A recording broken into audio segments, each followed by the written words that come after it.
Okay, I think now we're good. Sorry about that. Let's start that again. Sorry, everyone. I was a little late in joining. We're off stage. They put us off stage. So, my name is Mark Vergdenhill. I'm the publisher of Plumbing and HVAC magazine, and thank you all for coming today. I'm here with Greg Scrivener. Greg's going to start off our event. Greg is the lead refrigeration engineer at Laporte Consultants in Calgary, Alberta. He's a professional engineer, journey person mechanic, and a featured writer in Plumbing and HVAC magazine. Very happy to have him in our magazine and at our technical training day. So I'll pass it off to Greg, and we'll go from there. All right. Thank you, Mark. All right. Let me figure out this technology and get my screen up. Share screen, entire screen, share. All right. So everybody should have a little opening slide there. I think it looks like it works on my end. So, all right, today I guess I want to thanks for having me here, and I wanted to spend a bit of time going through refrigerant piping and refrigerant pipe design. A couple logistic things, and that's the first one, is that I'm working with a mouse that I couldn't figure out how to desensitize the roller wheel. So every time I touch it, it changes slides by 2 or 3 or 4. So there might be a little jump going on here or there. So apologies for that.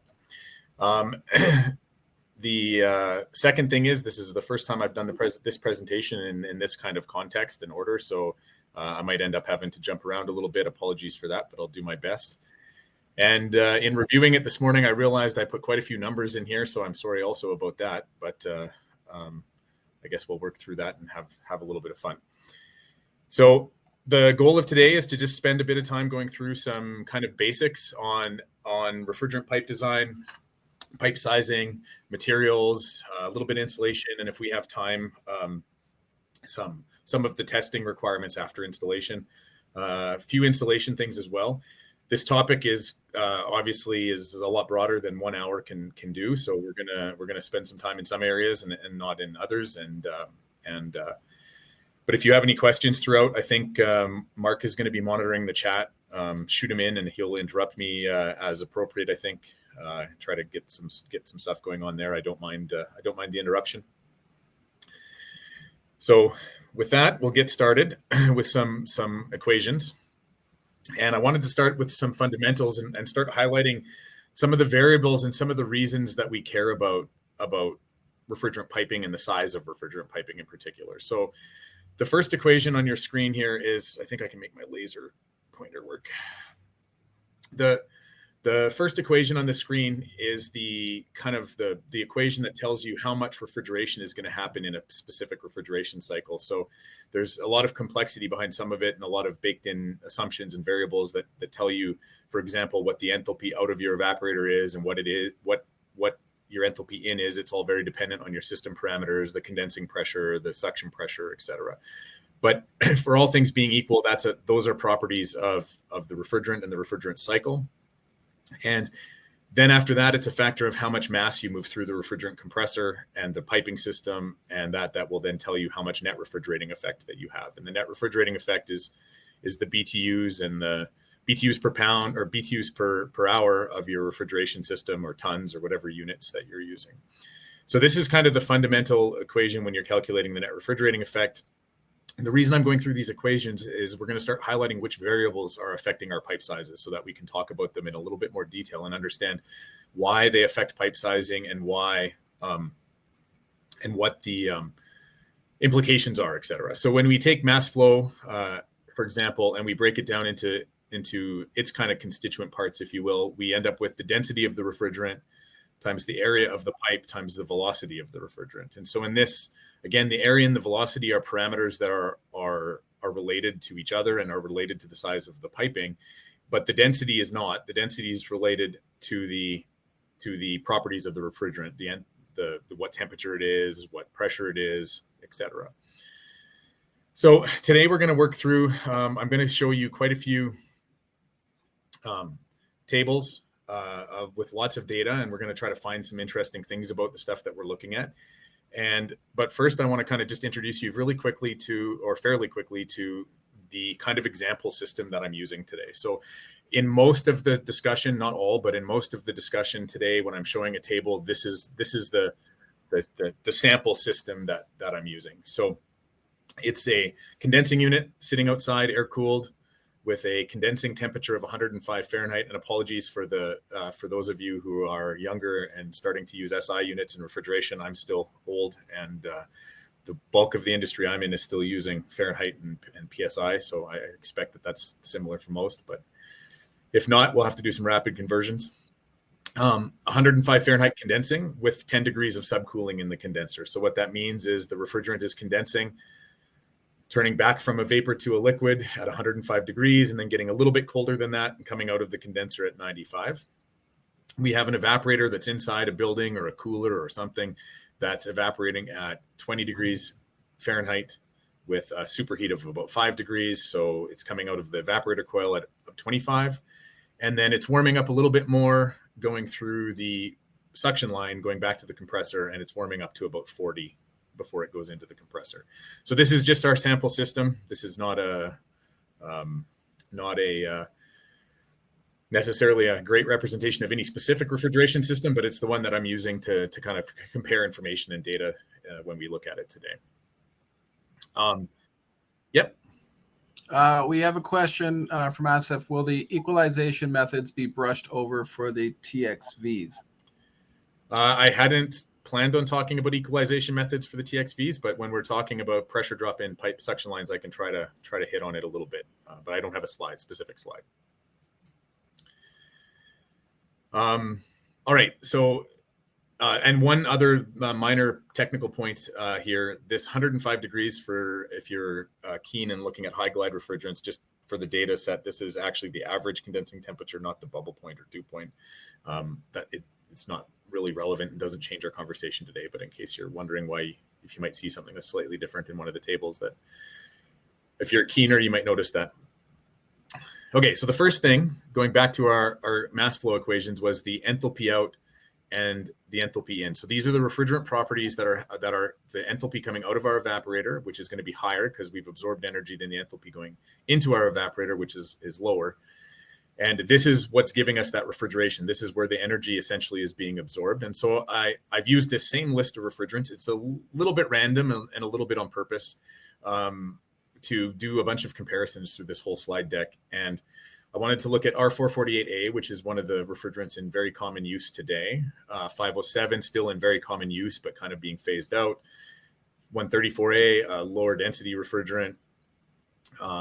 R32, one of the new white A2L flammable refrigerants, along with 454B, and 410A for air conditioning. Isobutane is very common in refrigerators and small reach and coolers, etc. Obviously R22, and I wanted to just throw in a random R416A for fun, and then ammonia at the bottom, because just to show that it's quite different in a lot of its properties, which is one of the reasons it makes a good refrigerant in a lot of cases.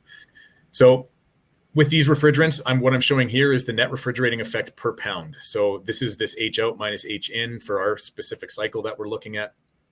And you can notice a few things, that a lot of the refrigerants are similar-ish, in that 40 to 60 some 70 range. There's a couple that are a little bit higher.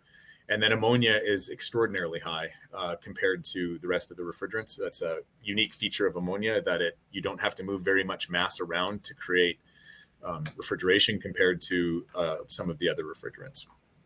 So what this matters is exactly what I just said.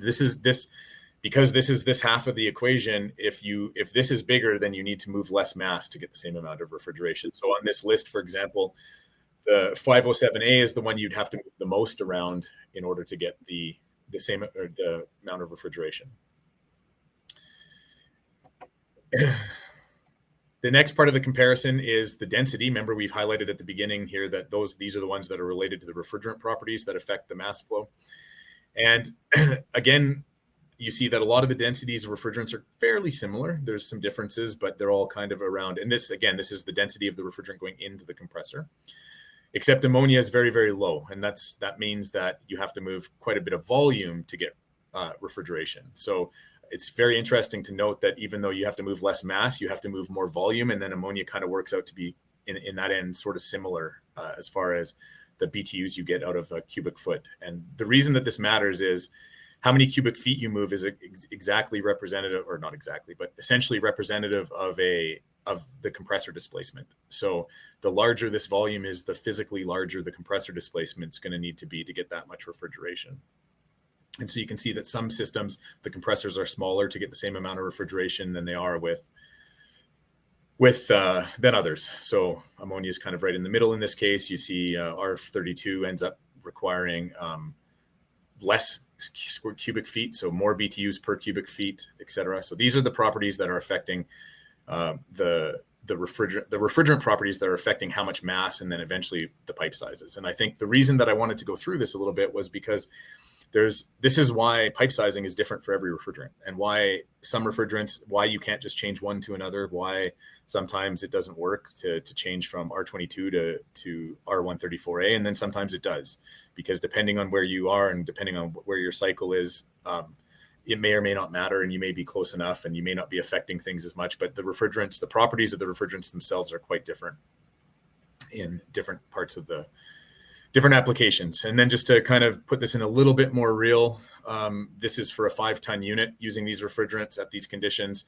And you can see that the volume flow rate is what the volume flow rate would need to be in cubic feet per minute. So CFM, which is the basically the displacement of a compressor. And you can see that the displacement for some refrigerants is as low as 13, 9, and then some of them is as high as 23. So this compressor would physically be quite a bit larger, or potentially quite a bit larger than some of the ones that are a little bit smaller. But then you can also see the flow and mass flow. And then again, you can see ones that are very low and then ones that are very high. All right. So those are the refrigerant properties that affect the pipe sizing, what density the refrigerant is, how much enthalpy, how much mass you're moving. And then we get into understanding piping and what we want to do and how do we select the area, the displacement of the pipe. I think I might have these slightly in the wrong order, but we'll do it anyways because I don't want to jump around too much. The pressure drop, we're going to talk a lot about pressure drop. First, I want to introduce it. I think this slide shows up again, but I want to introduce it here. And again, we're not solving these equations, that's for sure. But I want to show you which factors influence the amount of pressure drop that happens in piping. And so basically, this bottom equation is the one that shows you which factors influence pressure drop. And it has this friction factor in it, which is solved by this other equation, which has two things in it again. So you'll see diameter. So that's the pipe diameter. The Reynolds number, which is affected by the pipe diameter. The length. So this is how long the pipe is in equivalent length, like 100 feet, 200 feet, 50 feet, 20 feet, whatever. The velocity of the refrigerant and the diameter of the pipe again. So these are the variables that affect how much pressure drop is happening in pipe. We're going to come back to this. Don't worry. And again, it's not super important to understand the math. It was mainly here to identify which things matter to us. And it's the diameter and the length and the velocity. And those are the things that are affecting the pressure drop for the most part. There's a couple of little examples. There's a few other things that affect it, but we'll get to that. I want to take a bit of well, first I want to thank Sporling because I'm not stealing. I have low-key permission to use their stuff. I want to take a little bit of a step back and discuss some language use that's used in refrigeration for those of you who aren't aware and don't understand. And what happens is, if you're like me, I talk about pressure drop in degrees Fahrenheit, and it sometimes confuses people. I run an engineering team, a refrigeration engineering team, and I work with lots of interns and lots of junior engineers that come out of school. And at their first they're busy trying to figure out Fahrenheit and PSI because the school was all in SI. But second, I start telling them, well, you can only have 2 degrees Fahrenheit of pressure drop, and it can get really confusing. And I know some of you probably understand this, but some of you probably don't.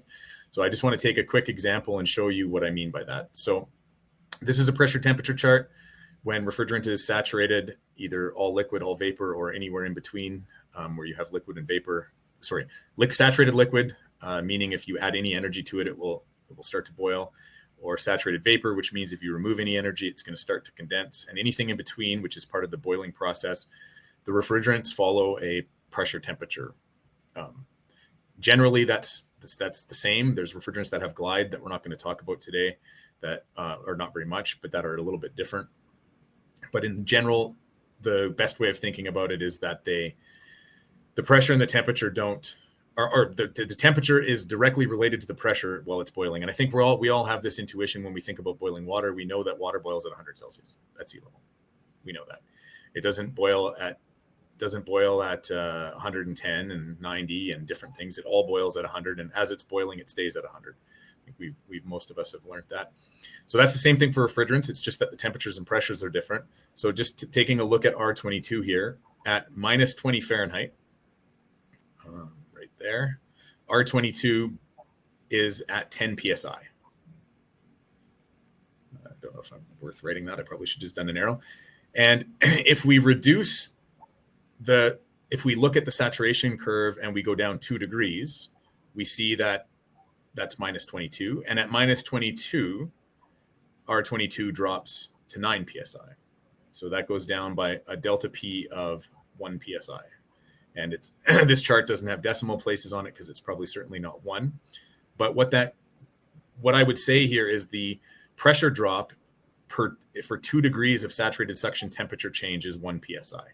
So it'd be 2 degrees of pressure drop is equivalent to 1 PSI, but I might just talk about it as if it was 2 degrees of pressure drop. So 2 degrees of pressure drop, and it can mean a different pressure for different refrigerants. And I'll show you what that means in the next slide. And we have some questions, Greg. Okay, let's do it.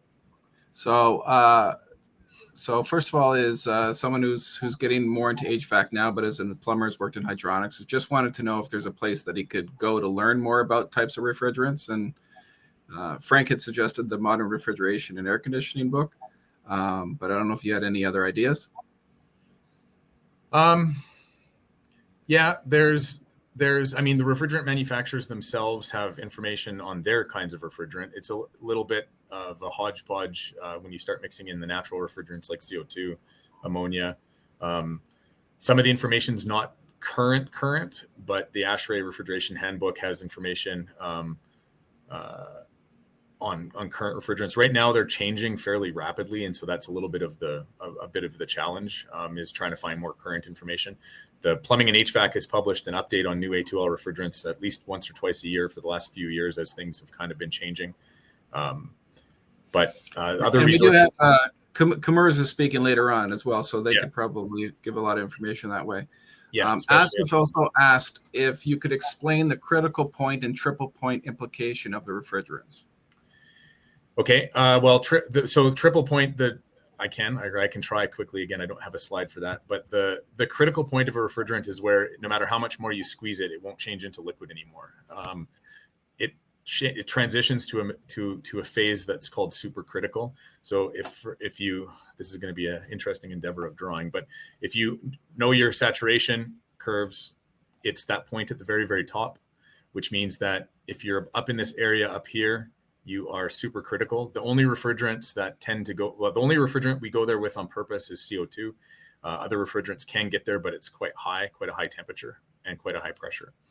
The implications are that above this, there's no liquid anymore. It's a supercritical fluid, and you're no longer condensing, you're gas cooling, and there's a ton of implications about that and about efficiency and about things you can do with heat recovery that we're not talking about here, but that's the implication. The triple point happens way down here. It's almost never visible on a pressure enthalpy diagram for normal refrigerants because it's so far away, it might not even exist.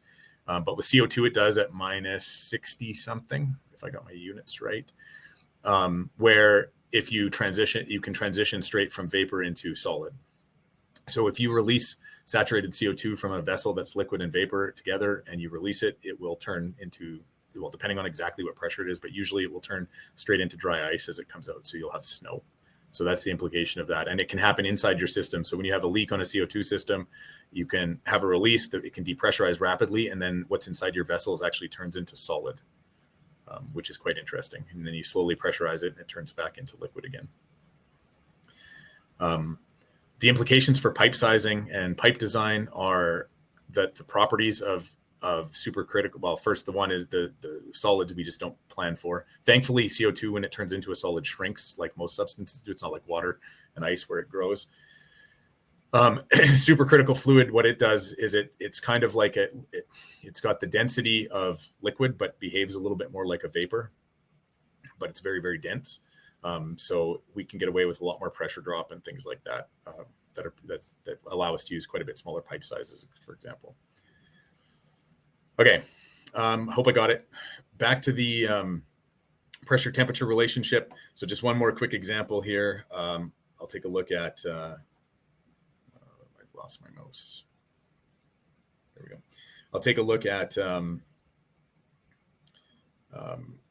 they all look to be about similar. So you go here, RF134A, 24 degrees Fahrenheit, 21 PSI. If I drop to 22 degrees Fahrenheit, I've gone down 1 PSI. So I would still, for these conditions, it would be 1 PSI saturated suction pressure change for 2 degrees of saturated suction temperature change. This chart doesn't let you go to the decimals, which end up kind of mattering, but that's the premise. So if I say 2 degrees of pressure change, that's what I'm talking about.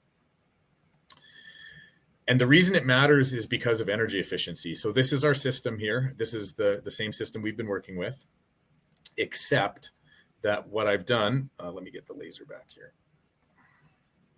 Except for that, what I've done is I've calculated the coefficient of performance. So the coefficient of performance, the way of thinking about that is it's a ratio of what we got, what we wanted, divided by what we paid to get what we want. And so in this case, what we wanted was net refrigerating effect. What we had to pay to do it was work into our compressors. So in these systems, at these conditions, this is the COP. Ideal is probably a bad word choice there because ideal COP usually means maximized. In this case, it's the one with this system with no piping pressure drop is what I mean by that. And this is the COP of these systems at these conditions. And this is the COP if I introduce 1 degree Fahrenheit equivalent change to saturated suction temperature. And that 1 degree change, when we looked at that chart before on the last page, when we looked at the pressure temperature diagram, we saw that it was like about 1 PSI for a bunch of those refrigerants. This is actually what it is at these conditions for these refrigerants. So some of them are 1, some of them are 1.6, some of them are 0.4, some of them are 0.7. But in the end, the result is a change in energy efficiency or coefficient of performance, which relates to energy efficiency, of just about 2%. And if you have been around, you've almost certainly heard the rule of thumb that for every degree Fahrenheit you drop in saturated suction temperature, you decrease your energy efficiency by 2%. And that's what this is. It's not quite 2 in these conditions. It might be for some refrigerants, but but they all are approximately 2. So that's the energy cost of having pressure drop in your suction line. It can be quite significant. If you look at a refrigerant like ammonia or let's pick a different one here, 134A, if you have 0.7 PSI pressure drop in your suction line between your evaporator and your compressor, you have almost a 2% change in energy efficiency. Now, it doesn't look like much in the decimal places, but it is 2%. That may or may not be significant to you, but that's also only 0.7 PSI, and 0.7 PSI is not very much. So that's the energy cost of pressure drop. The similar chart here, what's changed on this is I left our example system, and instead I made this a freezer. And this freezer is minus 20 Fahrenheit instead of plus 20. So that's the only change I made. Everything else is the same. It's still 1 degree change in saturated suction temperature. But what I wanted to show you here is that first off, the percent change goes down. So the pressure drop when you get into lower temperature stuff makes less of an overall difference as far as energy efficiency is concerned. But if you look at what it takes to make 1 degree, that pressure is way lower. So it's looks like half or less than half. So here to get 1 degree Fahrenheit of pressure drop change in 134A, we're only allowed 0.3 PSI, which before we were, if I go back up, before we were 0.7. So it's less than half. If you wonder why piping gets bigger when you get colder, this is part of the reason why. The gas is less dense and we're allowed less pressure drop. So even though the energy cost of having a bit more pressure drop is a little bit lower, the amount that we can have per degree is also lower. So that's the energy cost of having excess pressure drop. And we'll go through and look at some examples of much larger than 1. 1 is quite small, and we'll talk about that at the end here.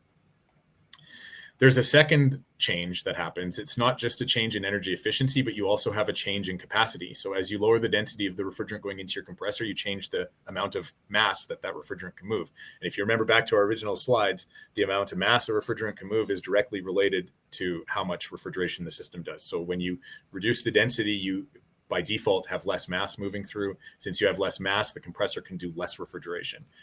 And in this case, here's an example at back to our normal conditions of 20 Fahrenheit saturated suction temperature.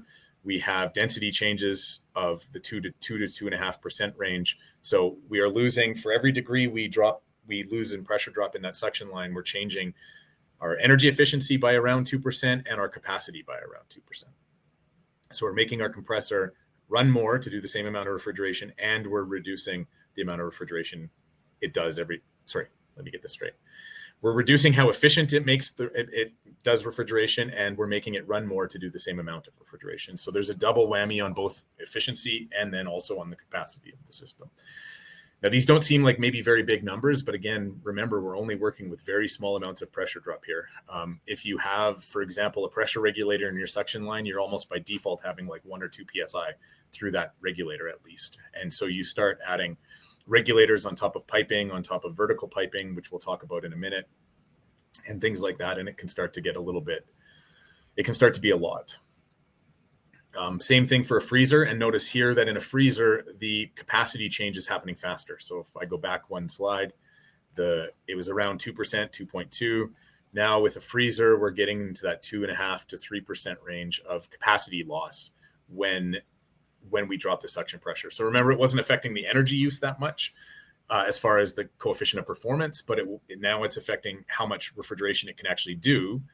And now we need to, it needs to run longer, which is an energy penalty in the end also. So pressure, I wanted to go through this to highlight that very small changes in pressure in suction lines can make not insignificant differences to both capacity and efficiency. And here is just for our 448A at 20 degrees saturated suction temperature, what happens at higher equivalent pressure drops in degrees Fahrenheit. So this bottom point of this chart here in both sides, so this side, the left is pressure drop, is efficiency loss or COP loss, and the right is capacity loss. And you can see the bottom point of this line is where where all of our examples have been. And as we increase to 2 degrees, 4 degrees, 6 degrees, so at 6 degrees equivalent pressure drop, we're at 9.5% energy loss. At 6 degrees, we're also at a 12. And this is like a little bit of a misnomer. It's not completely energy loss. It's loss of coefficient of performance, which is loss of its energy efficiency in that moment. The second is it's also lost 12% of its capacity and has to run longer to do the same amount of refrigeration. Seeing pressure drops in this 5-6 range by the time you throw in control valves and things like that is not unheard of, and not really that uncommon. And it's introducing quite a lot of losses into our suction pipe. In the case of other piping, I'm not going to go into details. Everything is the same. I don't want to spend the time there. We have some other things to talk about. But just to give you an example, if we allowed 2 degrees for the suction line, the discharge line, and the liquid line, and this is a very common kind of like design criteria. A lot of designers will say maximum 2 degrees equivalent change to saturated suction temperature or saturated discharge temperature in pressure drop in the suction line, discharge line, and liquid line. It's our rule of thumb. And if we do that at our conditions of our example system, these are the energy losses that the efficiency losses that we pay. And you can see that it's between 4 and 6%. So far, that would lead you down a path of like, we should have no pressure drop then, because no pressure drop would be amazing. And more energy efficient, and our things would function properly. But we have a little bit of a conundrum, because two things: we need that velocity to move. There needs to be some sort of velocity, and you start running out of, if you make that velocity 0, then the area needs to be infinite. So that becomes like very, very large pipe very, very quickly. So there's a cost implication. But the second is something that I think probably many of you are aware of, but it's that we need certain velocities in our pipe to in most of the systems that we have to keep oil moving, because oil, no matter how good of oil separator you have on your compressor, oil is moving around with the refrigerant. And sometimes with certain refrigerants, in certain cases, ammonia is the primary one, but this is also done in some other flooded systems. The ammonia is not miscible. The oil is not miscible, meaning that it doesn't mix really well with the refrigerant in liquid, so it doesn't move around as much. But in the case of most of the systems that we're talking about, oil is moving around with the refrigerant. And in order to get the oil back, when it leaves the compressor, if you have a lot of experience working with complex refrigeration systems, you'll know that there's lots of systems out there that lose their oil really slowly. It can take a really long time, a little bit here, a couple grams a day or whatever, but it ends up all sitting out in a cold spot, usually out in the evaporator or out in bad piping somewhere, but often in the evaporator. And then it comes back all at once during a defrost and gives you oil slugs to your compressor, or never comes back. And you start changing out a compressor and then there's no oil in it. When compressors fail, they often fail in a way that a lot of oil leaves them.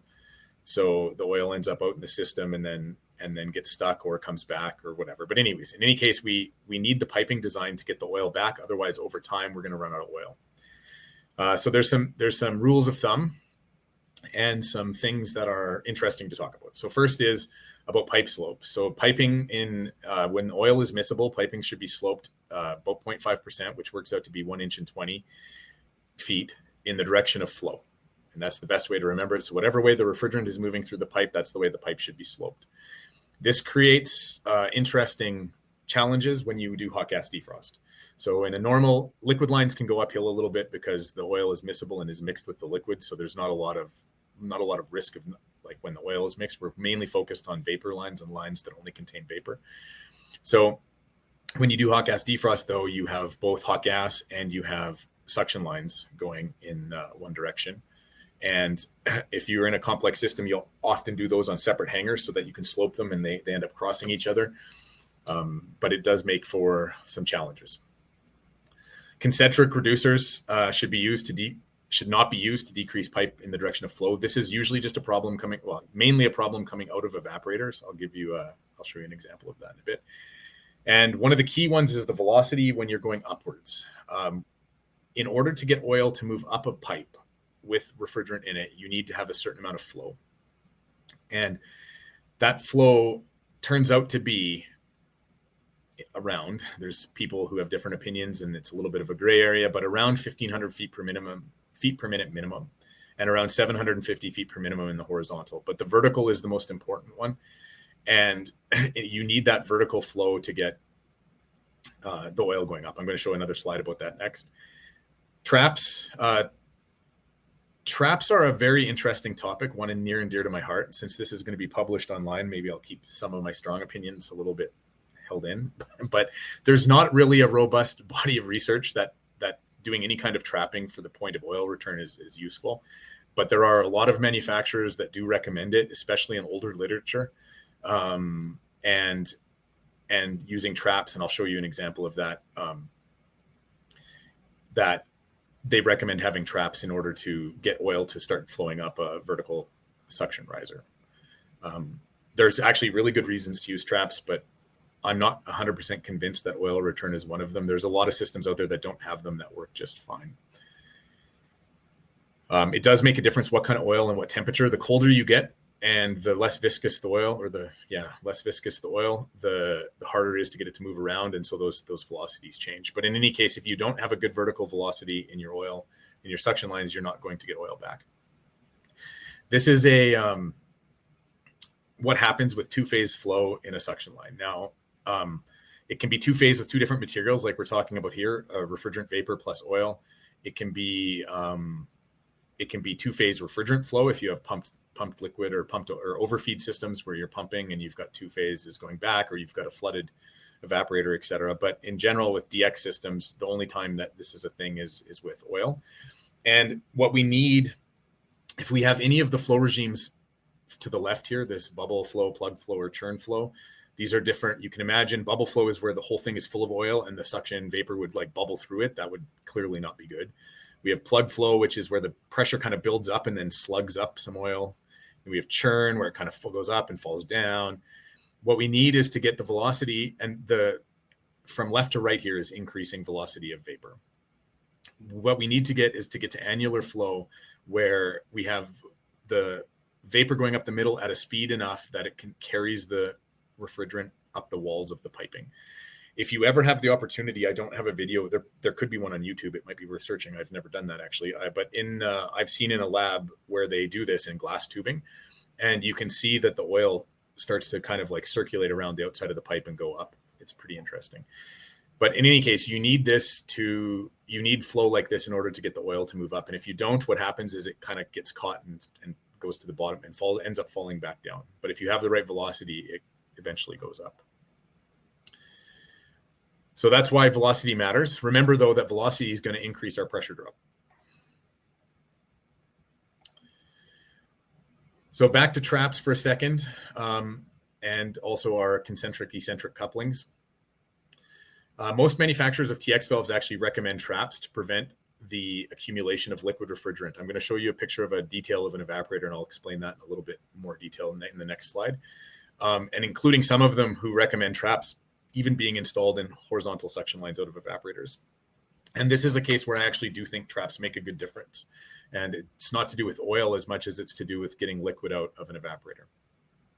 But here I've got the example of a change of direction a change of size of pipe in the direction of flow. So here you have a concentric fitting. And the reason that this is not ideal is that it leaves this bottom section of the pipe able to just collect liquid and oil.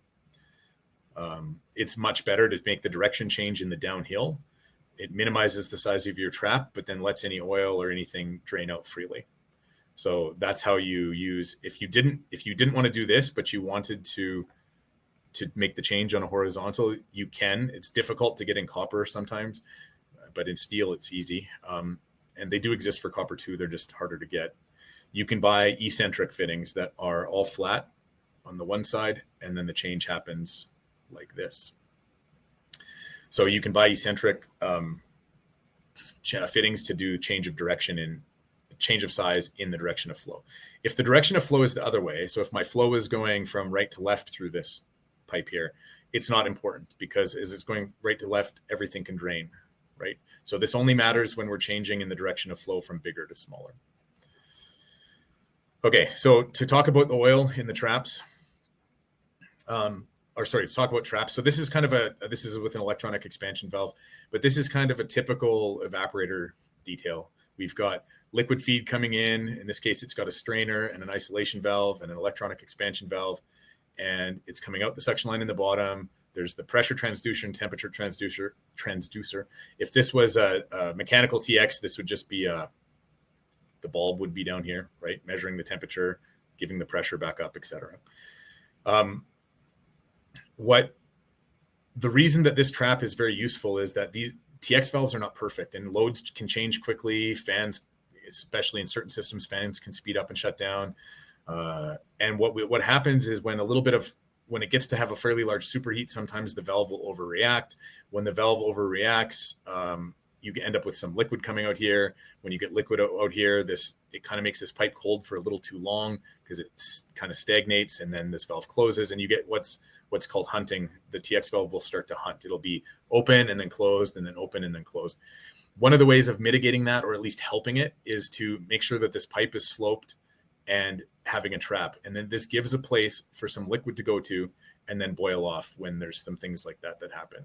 So that's one of the reasons that TX valve manufacturers, or some of them at least, recommend that you have a trap coming out of TX valve. But in any case, anecdotally, I've also known systems where they've had oil return problems until they've done this. And the theory is that this allows a place for oil to collect, the velocity increases, and it helps pick up the oil and get it moving up the pipe. Again, I've never been able to find really quantitative research on that, but that is the theory on that.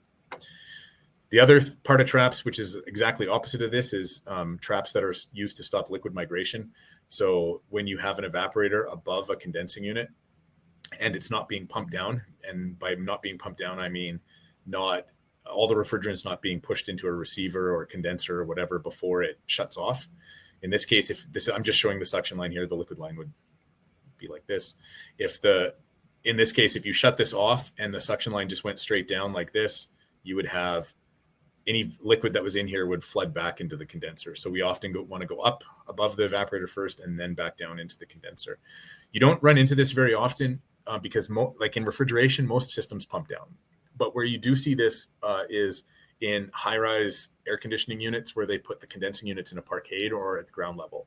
So you've got a bunch of fan coil units or air units sitting in each of the suites or something like that, and the piping is coming out of them and then going down to a parkade or to the outside on the ground. So that's kind of where you see this. And they're systems that don't pump down, meaning when they shut off, they just let the refrigerant migrate wherever it wants to. So that's kind of an example of where you would use a different kind of trap in reverse. So that's the part about oil return. I think there's a little bit more coming up on that as well, but I will be have to be quick about it. So Greg, quick question. Yep. Question was, so what exactly pushes the refrigerant from the condenser to the coils? I'm used to calculating flow and pressure drops to size pumps for circulating water glycol through heating systems. Yeah. So from the compressor to the coils, so that would be talking about the liquid, exactly what we're about to talk about. So the same liquid, I'm going to talk about vertical liquid lines, but I'll spend a second here. So what happens is it's exactly, you need some sort of a pressure drop between the condensing unit and the evaporator. So forgetting up for a minute about this slide talking about vertical, when you condense at 105 psi, you have 105 psi, and what you have, or 105 degrees, whatever psi that is, 250, or depends on the refrigerant. In this case here, looking at the temperature chart, if we had 111 of 404A, we would have 275 psi. So in our condensing unit, we have 275 psi, and up in our evaporator, we're going to go through a nozzle of some description, whether that's an expansion valve or something like that, that's going to drop our pressure down to whatever we're evaporating at. In the case of this, it might be something like 30 psi. So that's the pressure drop we have to work with, in the sense of we have 275 down here or over here, and we have 20 here. So we can use that pressure drop, some of that pressure drop, to push the liquid from the condenser to the evaporator. What happens in the case of vertical is we have an extra bit of, just like you do with water, you have an extra bit of pressure drop because the liquid has to go up the pipe. And when you have to lift liquid up a pipe, it weighs something. For our 404A at our conditions here, that something is 0.46 psi per foot. If you're ever in a pinch and you can't find a book that tells you this, or you don't know how to do the calculation, if you use half a psi per foot for most halocarbons, most like synthetic refrigerants, it's usually between 0.4 and 0.5. Some refrigerants, some of the carbon or the hydrocarbons like isobutane and stuff are different, but for the most part, 0.5 works really well. So if I used 0.5 in this case, I'm just going to round up to 0.5 to be safe. Here's where we have something that's very important to understand. So in our system, in our condensing unit, we've condensed at 110 degrees. In this example that's being proposed here, we've condensed at 110 degrees with our 404A. So that's here. This is 111 and it's 275 psi. And this is 107 and it's 260 psi.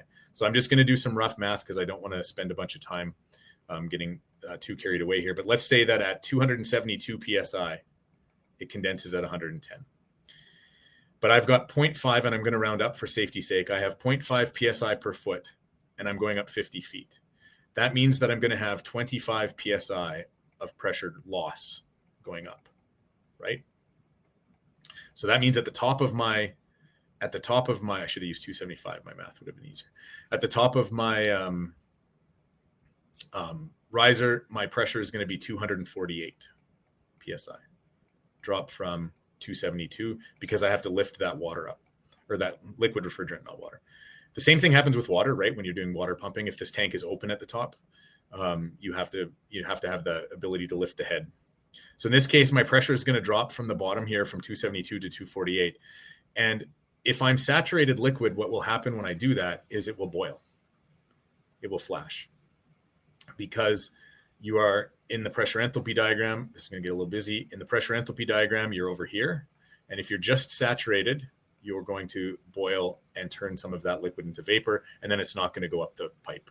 So in the case, what we need here is we need to make sure that we subcool it enough, which means get it colder so that it can absorb that pressure drop before it boils. So here, if we need 248 PSI, and I look over here, that's just a bit lower than this 250, right? And I look at 250 and it's 104. So it's going to be like about 103. So I need to make sure that the temperature of my refrigerant leaving my condenser is at least 103 degrees Fahrenheit. Otherwise, as it goes up the hill, it's going to boil and turn back to liquid. I know that's a lot, and we don't have time to do too many examples of this, but that's one of the things that happens with vertical suction, vertical liquid, which is why if you put your condensing unit way, way lower than your evaporator and don't have a lot of subcooling or don't have active subcooling, some way of making that colder. Here, remember, we're cooling this at 110. So we need to make it 7 degrees colder than it's condensing, which most condensing units do around 10 degrees of subcooling. So that this is probably feasible. But when you look in a manufacturer's installation literature, especially if you're in air conditioning, and they say like maximum vertical distance is 20 feet or whatever, this is why. There's only so much subcooling happening in the condenser that you can only push it up. Even though you've got this giant pressure difference between 272 and what's happening in your evaporator at say 40 PSI or whatever, you can't use that whole pressure difference because the refrigerant will start to boil as it goes up. You can only use, in this example, like 7. So that's something to be aware of that I wanted to point out. Somebody asked about equalization. I think I'm going to leave that to the end if we have time on the TX valve thing. This is just a summary of that weight I told you, that most refrigerants were around 0.5. You can see ammonia and isobutane are different, the hydrocarbons, but the rest are 0.4, 0.5. So if you use 0.5, you're kind of in a relatively conservative estimate location. So bottom line is we have a paradox of things when we deal with vertical, or when we deal with refrigerants. We need certain velocities. So I've given a summary here in order to get our oil where we want it to go. We have laser. I'll get my laser back. Sorry, guys. Laser pointer. Okay, we have horizontal lines need a certain amount of velocity. Usually you can go lower, especially if you're multiple evaporators and then they're all going to come on once in a while or something. 3,000 feet per minute. At the end of the day, sometimes you even need to do more. Discharge lines can be a little bit higher. Hot gas lines, liquid lines are a little lower, but it's pretty easy because you're allowed to have lots of pressure drop, etc. So that's that's velocities. There's a couple of ways of sizing pipe. I'm not going to go through them in detail, but I'm going to show you the old school version just really, really quick. It uses nomographs. You can get these for a lot of older refrigerants and even some of the newer ones in the ASHRAE handbook, but then also Chemours and other people have them, where you literally have to pick a point on the one diagram and then switch to the other. These are called nomographs. I'm not going to go through how to do it. The Chemours has a thing that makes it fairly straightforward, but it's very kind of old. Nowadays, you just plunk those conditions into software and everything. Like Sporlan has online software, Danfoss has it, lots of places have it, that pumps out what you need for a pipe size. And then you now know like what you need to do for velocity and for everything else. Okay, I'm going to skip that one. I'm going to just spend about 5 minutes here and I'll hopefully wrap up for questions on the design pressure and pipe material. So when we design a piping system, we have a specific pressure that we need to design it to. That pressure is dictated by CSA B50. The minimum pressure is dictated by CSA B52. So the low side, it can be lower. The high side can be higher. Where I want to go with this is the testing part. There's a lot of changes happening in our industry. There's more stainless piping. There's iron copper alloys being used. There's different brazing and connecting methods like press connects, some of which comply with code sometimes and some of them which don't other times. I'm going to skip nitrogen purging. I know I'm not going to. If you are brazing, nitrogen purging is very, very important to prevent carbon buildup on the inside of the pipe. And it's most critical between the filter dryer and the TX valve. If you haven't done the experiment where you braze and cut it in half with no nitrogen going through and then do it with nitrogen and seeing how clean the inside of the pipe gets, you are missing out. You should definitely do that experiment. And insulation is the last thing on here. I'm going to get to the testing part that I wanted to in 1 minute. We put insulation on pipe for 3 reasons: condensation, energy loss, and to protect people. The most important thing here to understand is that vapor barrier is the most important part of a cold pipe, because without the vapor barrier, you get water underneath. There's different types of insulation. Things like Armaflex or flexible elastomer, when you leave it out in the sun, this installation here that you're seeing is only a few years old. The sun does a huge number. So if you're leaving stuff outside, doing proper pipe jackets, steel pipe, they put anti-corrosion gel on it, polyiso insulation, cutting and mitering corners. This is an example of you can see the corner ripping on this Armaflex because the corner wasn't cut and mitered properly. And the last thing was the pressure testing. And this is the place where I'll end, because this is what I wanted to get to, was the requirements for testing piping systems. So testing them, you're required by CSA to test for 2 hours at the design pressure or the setting of the relief devices. Joints, that's not joins, joints must be exposed. And the person performing the test has to leave a tag. Most piping of anything larger than a residential air conditioning unit or a packaged piece of equipment is supposed to comply with B31.5 as well. And here you require tests at 110% of design for only 10 minutes. And there's a whole bunch of code requirements there. And the reason I want to point this out is because these are the minimum design pressures. We looked at these before from B52. And here's the minimum test pressures associated with them. This design is on the left and test is on the right. And you'll notice that the minimum test pressure, for example, for 410A on a high side air cooled is 491 PSI, according to ASME. 447 if you're doing just to the relief valve settings of your system. And I point out that as an industry, I think in a lot of cases, we don't do adequate pressure testing, especially in small installations. And lastly, evacuations to remove non-condensables. Using a vacuum pump removes water vapor. It's not supposed to be used as a leak test, but it will tell you if there's a leak. And the point out here is that it's extremely temperature sensitive. So this is a pressure temperature chart for water. And you can see that water boils at different temperatures. So here's your 212 at sea level. This is how many microns it is. And if you notice, at 70 degrees Fahrenheit, water boils at 2,000 microns, 50 Fahrenheit at about 10,000 microns. So if you're doing a vacuum test and you pull down to like your 500, 300 microns and you shut it off and it raises up to this 10, 15, 20 range, what that usually means is that water has now boiled and brought your pressure back up to above the boiling point of your piping system. So if you're trying to do evacuation on a piping system and it's really, really cold outside, you can run into a lot of troubles. Anyway, I know that last little bit was rushed and there may be some questions, but I wanted to get to the end and I will call it now. Perfect. And well, that's a nice picture. So thanks, Greg. Anyone have any questions? I know Darren was asking about Python line sets and so on, but we're not going to talk about specific products so much. But I don't know if anyone in the chat wants to give Darren any advice. But any other questions for Greg before we wrap up and get over to Tim at Chemours?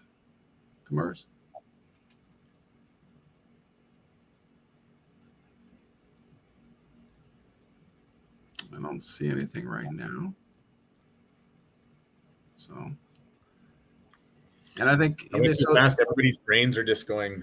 Well, it's a lot of information in my head, I'll tell you that much. But it's as a publisher, but it's a lot of information. So, but we will have this as an article in our next issue of Plumbing and HVAC. There'll be an article about this topic with a link to this video. Everyone here as well can go back to this site here, the Technical Training Day site. This video will still be up for I think 30 days here, but we will also post the video on our training trade site as well if anyone wants to come and watch it at any time. So lots of time to go back and relook at the charts and the presentation, try to make sense of things. But then Greg, I think your contact information might even be in our magazine if people wanted to reach out to you. And it is. Oh, we have someone from Sierra Leone. Wow. Oh, I do have a question. Summary of what the subcool should be based upon.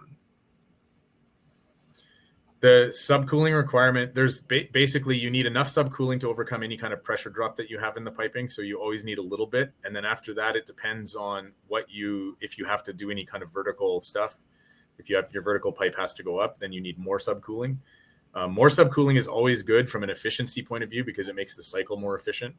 But the requirement to have any depends. And in a residential application, how much subcooling, residential air conditioners are very different because they don't have receivers. So the subcooling is very much a symptom of of like whether the refrigerant is staying in the condenser longer or not. And in those cases, the manufacturers provide guidance on what they want for subcooling it. Outdoor temperatures versus how much subcooling you should be getting. Outdoor temperature, indoor wet bulb, and how much subcooling you should be getting. And Frank also asks, is there an issue with cooling the liquid too much on home AC? Cooling it too much.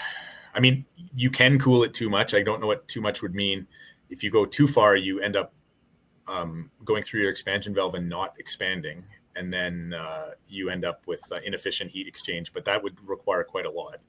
So I don't know if that's a good answer. So yes, it's possible, but too much is a long ways. I don't know how far without looking, but.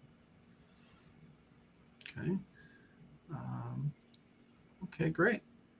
Well, I think that might be it then. Thank you very much, Right. Greg, for coming and spending the time. And again, we will share your presentation in the magazine and also on Training Trades. Up next in about 4 minutes is we have Tim from Commerce, who's going to talk about the new landscape of refrigerants and specifically and go over that. So please, everyone, join us there. And other than that, I'll sign off. So thanks, Greg, for spending the time. And we'll see you in the next issue of Plumbing and HVAC. Sounds good. Thanks. All right. Thanks all. Bye.